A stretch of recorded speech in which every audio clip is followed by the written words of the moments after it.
जमीयतुल उलमा legal cell के सरबराह मौलाना हलीमुल्लाह कासमी हैं, जिनसे हम जानें कि जिस तरीके से हाई कोर्ट ने एक तारीखी फैसला दिया है और उसमें जो 12 मुलजिमीन थे बम धमाकों से रिलेटेड या बम धमाकों में मुलविस पाए गए थे ट्रेन ब्लास्ट में, उसके बाद जो है हाई कोर्ट में चैलेंज किया था जमीयतुल उलमा ने। तो इस पर यह फैसला आया है तारीखी के 12 मुलजिमीन की जो है सजा पूरी खत्म कर दी गई है। उसमें 5 फांसी की सजा पाने वाले थे और 7 जो है उम्र कैद की सजा मिली थी। तो ऐसे में जमीयतुल उलमा ने किस तरह से पैरवी की थी और क्या जमीयतुल उलमा को यकीन था कि ये जो मुलजिमीन है वो बेकसूर है? जमीयत उलमा का शुरू से ही ये मौक़िफ़ है कि जिन लोगों के बारे में वो समझती है कि वो बेकसूर है, उन्हीं के केस की जमीयत उलमा पैरवी करती है, और जिनके बारे में वो समझती है कि ये मुजरिम है, उनका केस जमीयत उलमा कभी नहीं लेती, उसकी पैरवी कभी नहीं करती।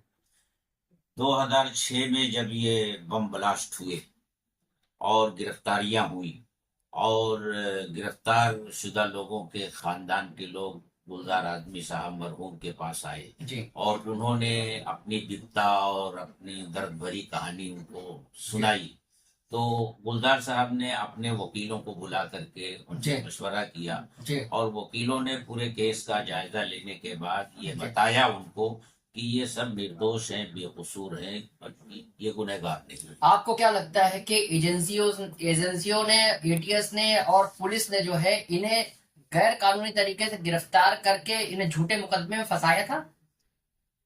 हमें क्या लगता है क्या नहीं लगता है, ये फैसला तो लोगों को हाई कोर्ट के फैसले को सामने रखकर कर लेना चाहिए जी कि हाई कोर्ट ने जो कुछ कहा है उसकी बुनियाद पर खुद फैसला कर लेना चाहिए। आपकी जमात पर भी ये इल्जाम लगते रहे हैं कि आप जो है दहशत गर्दों का मुकदमा लड़ते हैं, तो इस पर आप क्या कहना चाहेंगे?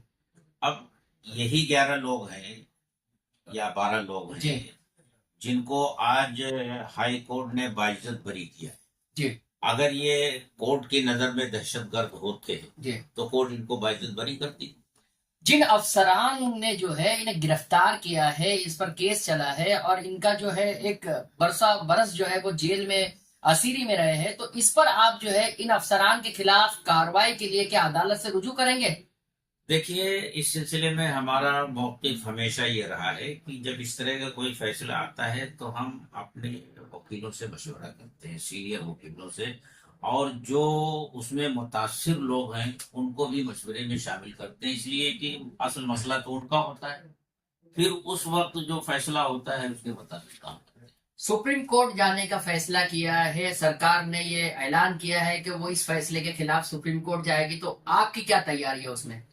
भाई देखिए, ये खानदान के लोग आए थे हमारे पास, जी इनकी दरखास्त पर हमने अब तक ये केस देखा है, जी और ये ऐसे लोग हैं कि सुप्रीम कोर्ट में जो अखराजात हैं ये बर्दाश्त नहीं कर सकते, जी और हाई कोर्ट ने इनको बाइज्जत बरी कर जी रखा है। तो हमारा ये कहना है कि ये मुजरिम नहीं है, जी मुजरिम कुछ और हैं, दूसरे जी लोग हैं। जी अब ये गवर्नमेंट की और एजेंसियों की जिम्मेदारी है कि उन मुजरिमों को तलाश करके उनको फरार वाकई सजा दे।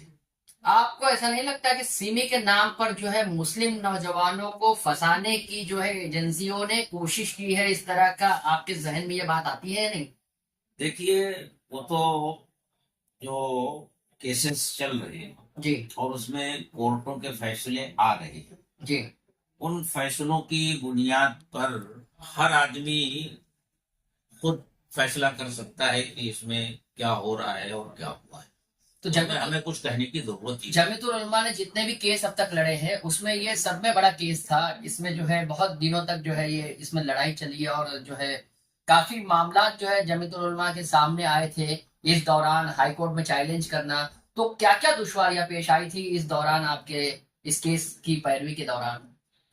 देखिए, जब निचली अदालत का फैसला आया जी और उसमें सिर्फ एक मुलजिम को बाइज्जत बरी किया गया, जी बाकी 12 को सजा सुनाई गई, 5 जी को फांसी की और जी 7 को उम्र कैद की सजा सुनाई गई। जी तो एक मसला हुआ था कि ये ये फैसला जिसमें सारे लोगों को तकरीबन जी सजा सजा दी सुना गई। दी जी गई, اب ہمیں کیا کرنا چاہیے؟ جی ایک طرف ہم گھر والوں کو دیکھ رہے تھے جی اور وہ ہمارے پاس آ کر گلزار صاحب کے پاس آ کر بیٹھ کر کے جی اور اپنی دکھ بھری داستان سنا رہے تھے، اور ہمارے وکیلوں کا بھی کہنا تھا جی کہ یہ بے قصور ہے۔ جی تو پھر ہم نے یعنی آپ نے اپنی لڑائی جاری رکھی ہم نے قانونی اپنی لڑائی جاری رکھی۔ جی ہاں، اس لوور کورٹ کے فیصلے آنے سے عام طور سے ہوتا ہے کہ جب اس طرح کا فیصلہ آ جاتا ہے تو تو آپ کو مایوسی تو ہوئی ہوگی نا؟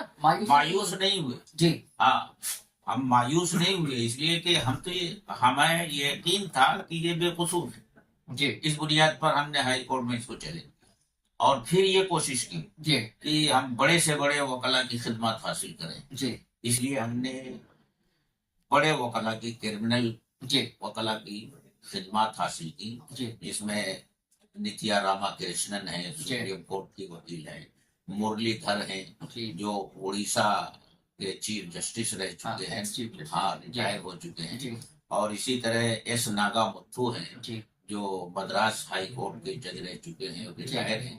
ان کی خدمات حاصل کی، جی اور یہاں جو ہمارے سب سے زیادہ وہ تھے وکیل، وہ یگ موہت چودھری جی جی جی تو ہمیں امید تھی کہ انشاءاللہ یہ بھائی کو کریں۔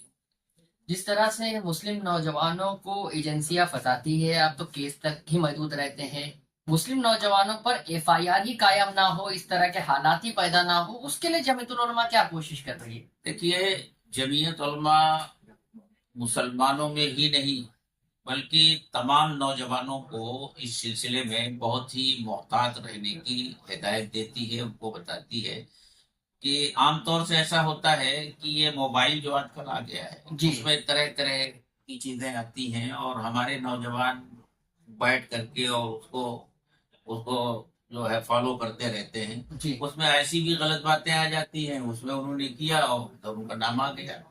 یہ تھے حلیم اللہ قاسمی جی، جو بتا رہے تھے کہ کس طریقے سے جو ہے جمعیت العلماء نے کیس کی پیروی کی اور کامیاب پیروی کی، اس لیے جو ہے آج فیصلہ یہ آیا ہے کہ 12 نوجوانوں کو بے قصور قرار دے کر جو ہے ہائی کورٹ نے بری کر دیا ہے۔ جہاں کے انصاف کی خاص رپورٹ۔